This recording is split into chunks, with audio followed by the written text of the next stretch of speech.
Hi guys, welcome back to my YouTube channel. My name is Melissa and I sit here on Mondays, Wednesdays, and Friday and I talk about true crime.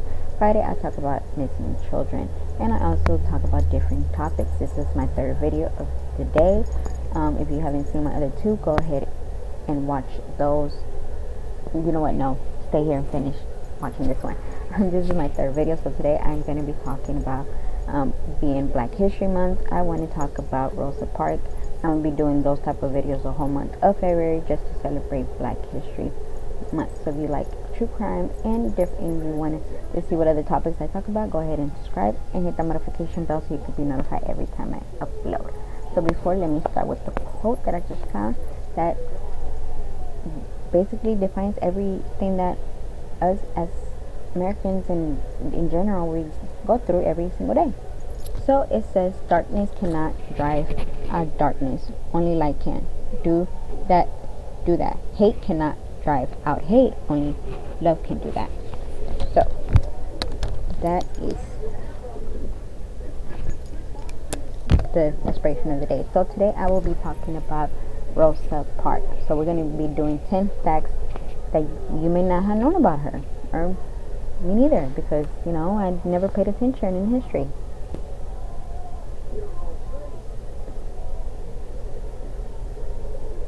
So let's get started. So number 1, you ready? Park was not the first African American woman to be arrested for refusing to yield her seat on Montgomery bus. 9 months before Parks was jailed, a 15-year-old Gladette Govin was the first Montgomery bus passenger to be arrested for refusing to give up her seat for a white passenger. Park was involved in raising defense funds for Colvin. Three other African American women, Arlia Bronder, Mary Louise Smith, and Suzette McDonald, also ran a fold of the bus segregation law prior to Parks. The four were plaintiffs in the Border versus Clay case that resulted in the Supreme Court ruling bus segregation unconstitutional. Number 2, Parks was a civil rights activist before her arrest. Parks was a longtime member of a Montgomery chapter of the National Association for the Advance of Colored People, which she joined in 1943. At the time of her arrest, she was a security for the local NAACP chapter. In the previous summer, she had attended a workshop with social and economic justice at Tennessee Linder Folk High School. Her political activism continued through the boycott and the rest of her life. Number 3, Parks' prior encounter with James Black, the bus driver who demanded she vacate her seat. In 1943, Black had ejected Parks from his bus after she refused to re-enter the vehicle through the back door after paying her fare at the front. "I never wanted to be on that man's bus again," she wrote in her biography. "After that, I made a point of looking at who was driving the bus before I got on. I didn't want anyone more run-ins with that mean one." After the written orders from the Supreme Court overwhelming bus segregation arrived on the Montgomery bus boycott ended on December 21st of 1956. One of the nearly integrated buses that Parks boarded to pose for press photographer happened to be driven by Blake. Her act of silver disbasing was not premeditated. Although Parks knew that the NAACP was looking for a lead plaintiff in case to test constitutional of the Jim Crow law, she did not set out to be arrested on bus 2857. Parks wrote her biography that she was so preoccupied that the day that she failed to notice that Black was driving the bus, "If I had been paying attention," she wrote, "I would even have gotten on the bus." Parks was not sitting in a white-only section. Parks was sitting in the front row of a middle section of the bus open to the African Americans if the seats were vacant after the whites-only section filled. On the subsequent stops and a white man was left standing, the driver demanded that Parks and 3 others enrolled leave their seat. While the other 3 eventually moved, Parks did not. Parks did not refuse to leave her seat because her feet were tired. In her autobiography, Parks debunked the myth that she refused to vacate her seat because she was tired after a long day at work. "I was not tired physically," she wrote, "nor more tired than I am usually. I was at the end of a working day. I was not old, although some people have imagined me as being old then. I was 42. No, not only tired, I was tired of giving in." Weeks after her arrest, Park was jailed a second time for her role in the boycott. Park was one of the exclusive board of directors of the group organization in the Montgomery bus boycott, and she worked for a short time as a dispatcher arranging carpool rides for boycotters. On February 21st, 1956, a grand jury handed down indictments against Parks and dozens of others for violating a state law against organization boycotting.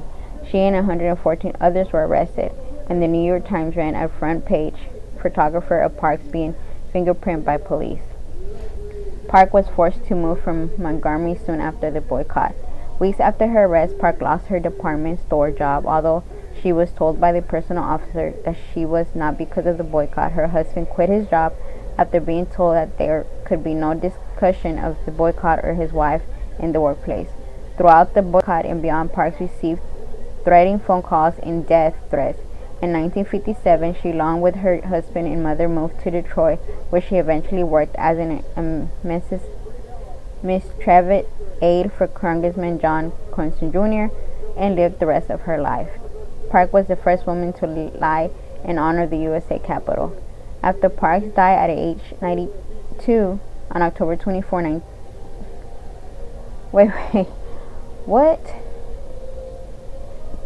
After Parks died at age 92 on October 21st, 2005, she received a final tribute when her body was brought to the ruin of the USA Capitol. More than people filled past her coffin to pay their respect. But seats were left empty to honor Park on the 5th anniversary of her arrest. On December 1st, 2005, transit authorities in New York City, Washington, D.C., and other American citizens symbolically left the seats behind bus drivers empty to commemorate Parks' act of civil disobedience. So that is the story of Rosa Parks. I like the part where she says, because a lot of people, I guess, thought that she did not want to get up from the bus because she was tired. But she said, no, it wasn't that because I was tired. It's because I was tired of giving in. I was tired of these white people telling me where I can and cannot sit. That woman stand for rights. So y'all better thank her for what she did. Because if not, we would have still been having that same problem. She knew what she was doing, and she fought. She fought for the right for us to, for not just women, but for every single person of color to be able to sit where they wanted to. And it's crazy. And she did it. She did it. What I don't understand is, okay, so you're telling me that back then people of color could enter through the front to pay the bus, but that they had to get out and enter through the back door? To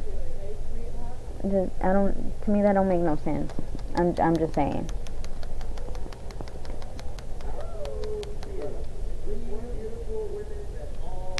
But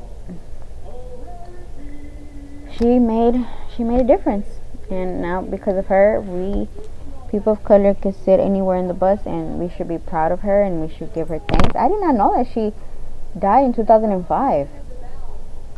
I really didn't. I thought she would have. But hey, she lived a good life, and she made a difference, and we should be thankful. So thank you, Rosa Parks, for standing up for colored people and letting the white men say, we ain't fixing to sit in the back. We're gonna sit wherever the hell we want. We pay for this bus. We're gonna sit where we want.